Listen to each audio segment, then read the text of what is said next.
তারাবির 4 রাকাতের পর পর বিশেষ কোনো দোয়া আছে কিনা, নির্দিষ্ট কোনো দোয়া আছে কিনা জানাবেন। তারাবির নামাজের 4 রাকাতের পর পর হাদিস দ্বারা প্রমাণিত নির্দিষ্ট কোনো দোয়া নেই। আপনি যেই কোনো দোয়া চাইলে পড়তে পারেন, না চাইলে না পড়লে অসুবিধা নেই।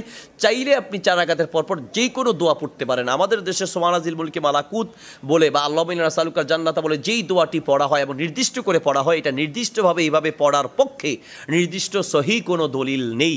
আমাদের দেশের অনেক মানুষ সুবহানাজিল মুলকি মালাকুত দোয়া পারে না, তারপরেও দুইটা ঠোঁট নাড়ায়, বলে যে না পড়লে মানুষ কি মনে করবে। আপনি না পারলে আপনি এটা কেন পড়তে যাচ্ছেন? আপনি যেটা পারবেন আপনি সেটাই পড়বেন, যেটা আপনি জানেন সেটা পড়েন, না পারলে এটা বলার কোনো প্রয়োজন নাই। আর এটাই বলতে হবে এমন কোনো রেওয়ায়েত নেই।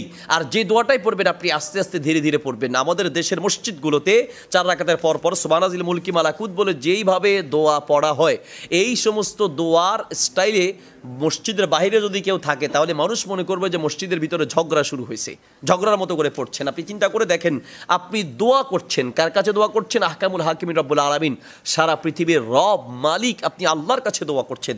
সেক্ষেত্রে আপনার কত মৃদু নরম ভাষায় দোয়া করা উচিত। দুনিয়ার সামান্য একজন মানুষের সাথে কথা বলতে গিয়ে, একজন এমপি মন্ত্রীর কাছে কিছু চাইতে গিয়ে আমরা কত সুন্দর নম্র ভাষায় চাই।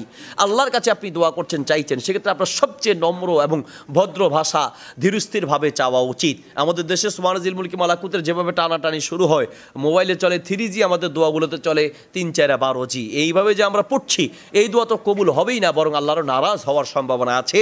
এই ধরনের প্রথা থেকে বেঁচে থাকা উচিত। আল্লাহ তাআলা আমাদের সবাইকে বোঝার তৌফিক দান করুন।